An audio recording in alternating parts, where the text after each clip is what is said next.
Salut à tous, c'est parti pour cette deuxième vidéo questions-réponses spéciale ouverture. Ça approche, bientôt l'ouverture, et moins d'une semaine avant le jour J. Là on est prêt à remonter comme des pendules.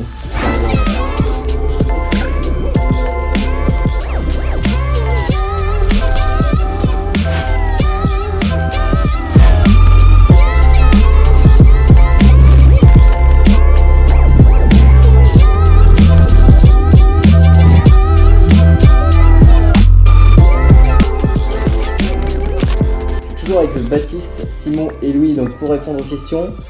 Première question, peut-on marcher dans l'eau à l'ouverture truite? Et sinon, à partir de quand?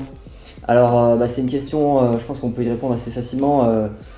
Marcher dans l'eau à l'ouverture truite, c'est pas conseillé parce que voilà, souvent il y a des œufs de truite qui n'ont pas éclos encore. Ça dépend bien sûr de là où on se situe, bien sûr, mais c'est quand même pas conseillé. Ouais, les alevins ils sont encore dans les graviers le plus souvent. C'est ça, surtout sur les zones de frayères, on peut avoir des frayères tardives. À partir de quand on peut marcher dans l'eau à peu près? Pas avant la mi-avril. Ouais, la mi-avril, ouais, je pense. Pas avant la mi-avril. Pas faire de dégâts. C'est ça, parce que ça peut vraiment faire des dégâts si on marche en waders dans l'eau, dans les graviers, dans le sable. Voilà, c'est vraiment pas conseillé. Par contre, moi je voudrais juste faire un petit retour par rapport aux zones où les truites vont frayer. Il y a zéro communication sur les réseaux sociaux. Ouais, pas assez et je trouve que c'est pas normal, enfin on n'en voit pas assez. Que ce soit sur Facebook, sur Instagram, les FED, les APPMA, je pense qu'elles devraient mettre plus de photos et plus d'explications pour expliquer aux gens il ne faut pas marcher à tel endroit, mettre des photos des zones typiques de frayère. Donc, arrêtez-moi si je dis une bêtise, mais c'est les fans plates avec un tout petit point sur des gravillons. Principalement, c'est ça. Et c'est vraiment dommage parce qu'aujourd'hui on se plaint qu'il y a de moins en moins de poissons. Mais si derrière on fait pas les efforts nécessaires, donc soit communiquer, aujourd'hui les réseaux sociaux sont quand même bien développés, on peut également mettre des panneaux bord de la rivière pour expliquer attention, ici zone de frais, voilà, sur les parcours fréquentés où c'est qu'il y a des parkings au bord de la rivière, mettre un grand panneau. Aujourd'hui les APPMA je pense peuvent avoir les moyens pour ça puisqu'elles lâchent des truites, alors voilà. Ça a été fait, j'ai vu sur plusieurs rivières, ils mettent des panneaux donc sur les arbres et c'est bien. Ça devrait être systématique. Ça paraît peu et puis finalement c'est de la prévention. C'est important. C'est ça, c'est sûr. Bon allez, c'est tout pour cette question. Prochaine, on va passer à une autre question. Est-ce que le niveau d'eau a un impact sur la pêche? Donc ça c'est une question aussi condition de pêche. C'est un facteur à prendre en compte aussi. De toute façon la hauteur d'eau, comme la température d'eau, etc. C'est aussi un des facteurs à prendre en compte. Que vous en pensez les gars? Clairement c'est même, je dirais même le facteur parce que finalement ça régit notre pêche quoi. Moi au niveau des niveaux d'eau, j'aime bien pêcher les montées d'eau et surtout les descentes, donc la décrue, ce qu'on appelle la décrue. Les poissons sont beaucoup plus actifs, ça ramène donc à manger, donc des larves, des vertères, tout ça. Donc y aborder au toc ça peut être intéressant, le problème au leurre pardon ça peut être intéressant. Le problème du leurre c'est que les eaux sont parfois teintées, donc c'est difficile d'intervenir avec des leurres, ou alors il faut vraiment varier les coloris, passer sur du blanc, du orange. Et l'idéal moi je trouve que ça peut être des pêches aux appâts naturels, donc comme le toc. Voilà, leur présenter finalement ce qu'elles sont en train de manger. Ça peut être un facteur qui active les truites, de toute façon, le vertère, la base des choses, le vertère, voilà. Ou au contraire, arrêter la pêche aussi, stopper la pêche. Peut-être si on a une montée brutale. Je sais pas ce que t'en penses, Louis. Bah si c'est vraiment trop violent, oui. Voilà. En plus ça peut être dangereux, donc. C'est ça exactement. Faut faire attention aussi. Mais une montée des eaux lentes, une eau qui va se troubler, c'est vrai comme l'a dit Simon. Ça peut être un ver de terre et il y a moyen de. Au toc aussi. Ça peut être. Puis derrière, pêcher la décrue, c'est souvent intéressant, il fait souvent pas mal de poissons.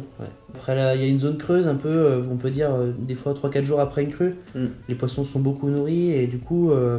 Pendant 2-3 jours, on se rend compte qu'on a du mal à les faire bouger. Alors on va avoir des touches, mais c'est des touches qui sont très fines. On a du mal à distinguer les touches. Force territoriale. C'est ça. On tombe souvent sur des poissons qui sont bien gavés aussi. C'est des périodes qui durent 2-3 jours des fois. C'est ça. Et puis après, l'activité reprend son cours. On va passer à la prochaine question. Donc question pêche au leurre. Comment animer les leurres comme le décontact ou le dunking camera? Donc c'est des poissons qu'on peut classer dans la catégorie des poissons nageurs heavyweight. Donc avec un poids assez conséquent, pas mal pour l'ouverture justement sur les eaux un peu fortes. Voilà. Comment vous les animez vous? Déjà c'est des leurres qu'il va falloir animer assez sèchement à l'aide de Twitch, donc des petits coups de sciant rapides. Ce qui est important ça va être vraiment de varier la vitesse de récupération aussi, de pas hésiter à faire des pauses. C'est vrai que comme on a pu le dire dans la vidéo précédente, début de saison, les poissons voilà, ils sont pas très actifs, donc vraiment mettre des temps de pause, ça peut déclencher certaines attaques. Et on peut également animer vraiment les leurres avec des tirées plus longues et plus sèches, donc des jerks. Le but, ça va vraiment être pas toujours pareil, de s'adapter, de chercher comment déclencher le plus de touches possible. Donc voilà, il va falloir un peu tout essayer. Il y a plein d'animations possibles de toute façon sur les poissons nageurs. Ce que j'aime bien faire aussi avec des leurres heavyweight, c'est laisser son leurre descendre dans le courant de manière naturelle et de temps en temps reprendre le contact et mettre un petit twitch, un petit jerk. Ouais, le laisser un petit peu. Et comme ça, si le leurre il a un petit signal ou un petit reflet holographique, et sur le petit coup de canne, ça peut faire déclencher le poisson. Par contre, vraiment, ne pas hésiter à le laisser dévaler dans la veine d'eau de manière assez naturelle. Ça même peut une pêche à aval, quoi. Ouais, carrément. Ça peut, voilà. On a plutôt tendance naturellement à pêcher vers l'amont, mais pêche à aval aussi. En début de saison, surtout, on peut le faire passer très lentement, laisser dériver au gré du courant avec quelques twitch. Ça peut être aussi intéressant, quoi. Bon, je pense que pour les animations, en début de saison, on va plutôt privilégier une animation lente, voilà, c'est plutôt une tendance. Mais voilà, il y a plein d'animations possibles sur le poisson nageur heavyweight. Et voilà, c'est à vous de trouver la meilleure en fonction de la rivière aussi. C'est des trucs qui réagissent différemment, etc. De toute façon, voilà, c'est tout. On en revient toujours à la notion d'adaptation, il faut s'adapter. Allez, prochaine question. Quelle leurre utilisez-vous dans une rivière couleur marron à fort courant? Donc, c'est des conditions particulières, on peut les retrouver à l'ouverture, ce genre de conditions. Pour la pêche au leurre, c'est peut-être des conditions un peu compliquées, mais il y a des leurres quand même plutôt des tendances à privilégier sur des eaux fortes comme ça, à fort courant. Qu'est-ce que vous en pensez? Moi déjà je partirais sur du flanc plat, bon c'est la base. Après monter en taille, ça peut être intéressant parce que forcément la visibilité diminue. Donc si on monte sur des PN de 7, voire même 8 cm quoi, c'est moins courant. Mais monter le niveau de vibration aussi. Il faut se rendre visible. On rend visible, donc passer aussi sur des couleurs pourquoi pas blanc, toutes les pointes d'orange, rose, voilà. Donc voilà, en eau forte, on peut tenter les coloris flashy, ça peut être quelque chose d'intéressant à tenter. Voilà. On peut avoir plus tendance dans les eaux fortes comme ça à essayer des coloris flashy. Peut-être aussi passer sur des cuillères. Ou même des leurres tout à fait naturels, avec des coloris naturels, mais avec un petit rappel, que ce soit sous le ventre, des fois sur la tête, un peu plus coloré, donc des couleurs plutôt rose, orange, chartreuse, jaune, voilà tout ça. Une petite touche agressive. Voilà, ou même des feuilles holographiques, des fois dans les leurres ou carrément sur le revêtement. Voilà, on cherche à se démarquer au milieu de cette eau trouble et chargée. Donc voilà, il faut trouver la solution. Je sais pas vous, moi ce que j'aime bien aussi c'est tenter des coloris un petit peu clairs, vraiment très clairs, style Ayu, vraiment des coloris même presque jaunes, des coloris Ilex notamment qui étaient vraiment pas mal, des coloris jaunes très clairs. En eau marron en fait on a un beau contraste, ça peut être aussi quelque chose pas mal. Il y a aussi les cuillères aussi, on peut en parler aussi pour les eaux chargées un peu fortes. La bonne vieille cuillère tournante, pour ça fait du bruit, ça fait des flashs. Ça fait des bonnes vibrations, c'est vraiment intéressant dans ce genre de conditions. C'est ça. Et toi, tu serais sur quelle couleur cuillère? Sur les eaux marron? Plutôt argenté. Plutôt argenté. Ou alors carrément flashy. Des cuillères Fire Tiger, ça m'arrive d'utiliser, ou avec des touches jaune fluo, orange, voilà. Ouais, quelque chose de très contrasté de toute façon. Ouais, carrément. Je pense que c'est pas mal. C'est vrai que des fois c'est important, comme dit Bat, de revenir un peu aux bases finalement, parce que c'est vrai qu'aujourd'hui on parle beaucoup de poissons nageurs, mais la cuillère ça reste le leurre indémodable. Et en début de saison d'ailleurs. Qui a toujours pris du poisson et qui en prendra toujours. Donc, c'est ça. Pour moi en début de saison, vraiment pas oublier la cuillère. Ça peut passer très lentement, on peut vraiment travailler la cuillère très lentement. Ça c'est vraiment. Et ne pas hésiter à monter en taille. On est bloqué sur des tailles 1, 2 sur la truite, mais en fait monter en taille 3, 4, c'est ça. C'est pas un problème quoi. Et là tu changes les hameçons quand tu montes. Par contre changer les hameçons parce que ça fait des tripes qui sont quand même de taille très conséquente.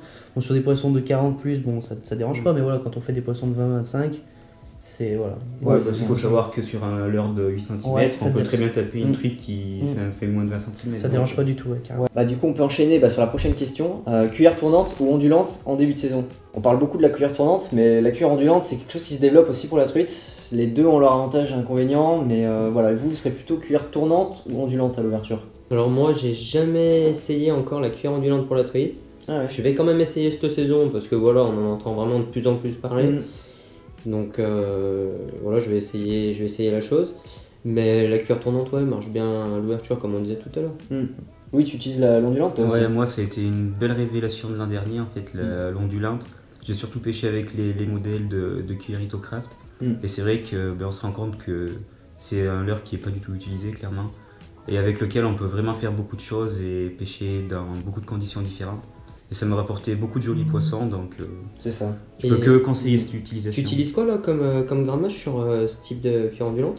Ça va être à peu près comme les grammages qu'on va utiliser pour des cuillères tournantes. Du moment qu'on va être en petite rivière, on va tourner entre 2, 4 ou jusqu'à voir 5 grammes. Et après, vraiment sur des grandes rivières, je peux monter jusqu'à du 14 grammes pour pêcher des fosses profondes.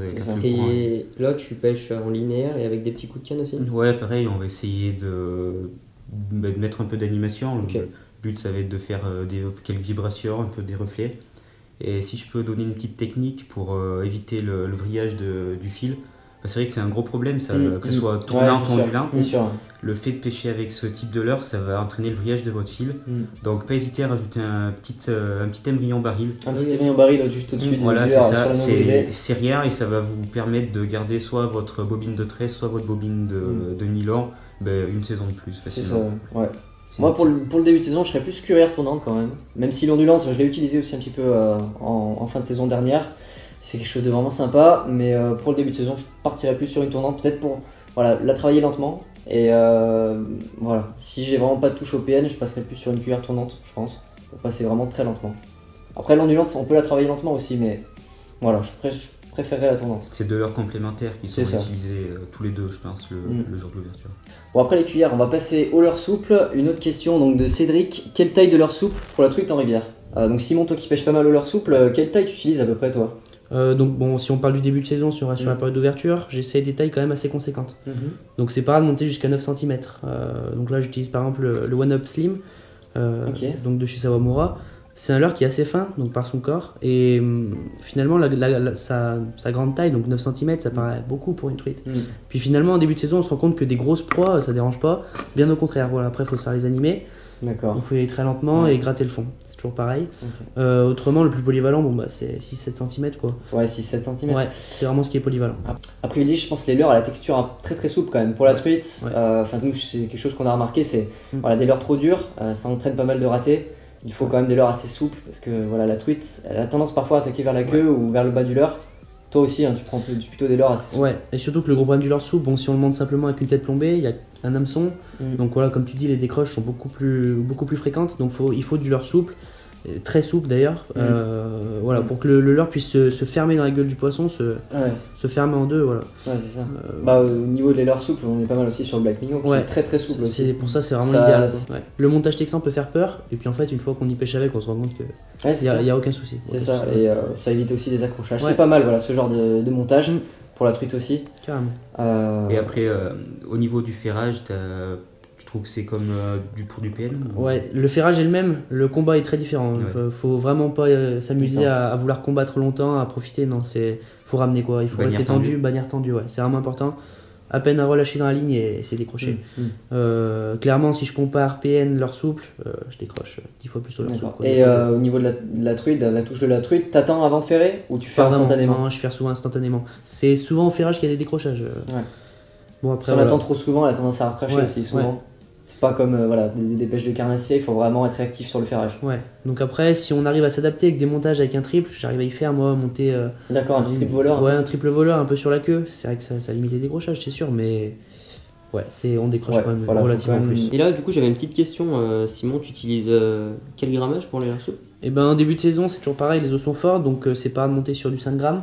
Ouais, ok. 5 grammes, voilà. Et sinon, le plus polyvalent, ça reste 2,5, 3,5 quoi, voilà. 3,5, ouais. Et des têtes rondes combien? Rondes normales, ou alors les têtes football, ça marche aussi bien. Ouais. Des têtes profilées un peu en triangle, ça peut être bien aussi quoi. D'accord. Après, faut regarder un peu l'accrochage dans les cailloux au fond.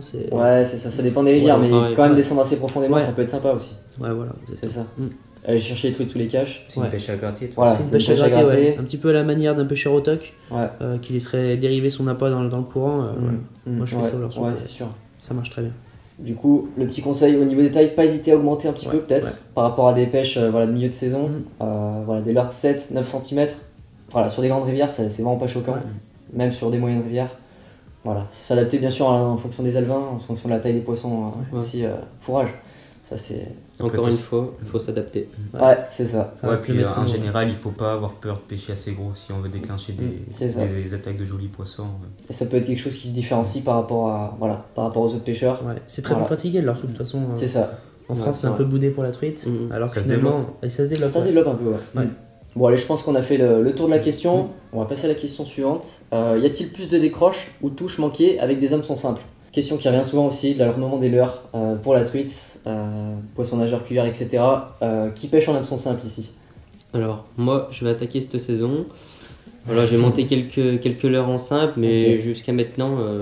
T'étais plutôt sur de la pêche en triple? Voilà, en triple avec ardillon ou sans ardillon.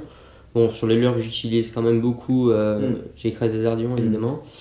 Mais voilà, cette année, je vais essayer le simple dans un premier temps. Et puis, toujours pareil, vous m'avez quand même donné envie d'essayer vos assistooks là. Donc, il faudra bien que j'essaye. Ouais, ça c'est pas mal les assistooks. Tu utilises ça aussi, Louis? Ouais, moi ça fait maintenant presque 3 ans que j'utilise ça, donc c'est vrai que c'est pour moi vraiment le top. Ouais, c'est ça. Les assistooks, on peut en parler, c'est des hameçons simples avec qui sont en fait avec un petit système de boucles qui permettent en fait au poisson d'avoir plus de liberté aussi. Il n'y a aucun point d'appui pour le poisson. Exactement. Tu trouves que tu décroches moins que le simple classique? Une fois que le poisson est piqué, l'hameçon ancré dans sa bouche, il n'y a quasiment aucune décrochée. Voilà. C'est vraiment, pour moi, c'est vraiment à mettre en avant par rapport au simple classique. Après, voilà, vous pouvez les faire vous-même. C'est vrai que c'est pas super compliqué à faire. Il y a plein de vidéos sur internet. Ça demande pas énormément beaucoup de matériel. Et pour moi, c'est vraiment le top. C'est au-dessus de l'hameçon simple. Parce qu'avec l'hameçon simple classique, on a quand même pas mal de décrochés. Je suis d'accord.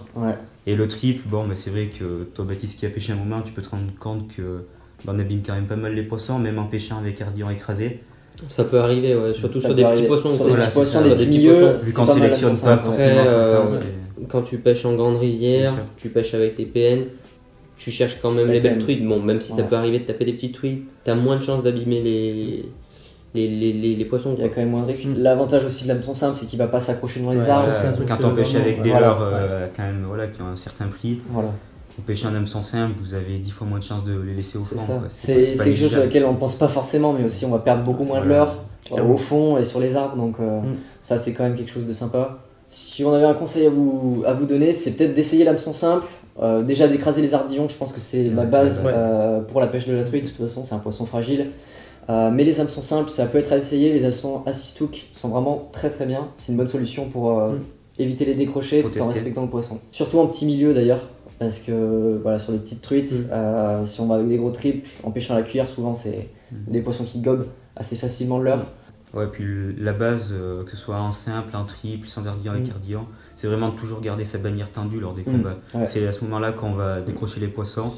Et canne basse pour limiter vraiment les chandelles, parce que là c'est vraiment une chandelle, on a vraiment beaucoup de chances de décrocher. Beaucoup de chances de décroche, c'est ça. Tenir la canne basse, ça va éviter aux poissons de. D'accord, bien sûr. La manière dont vous menez le combat aussi va faire que le poisson se décroche ou pas. Il n'y a pas que l'hameçon à mettre en cause. Le ferrage aussi. Exactement. Au niveau des tailles des hameçons simples, une petite question qui revient souvent.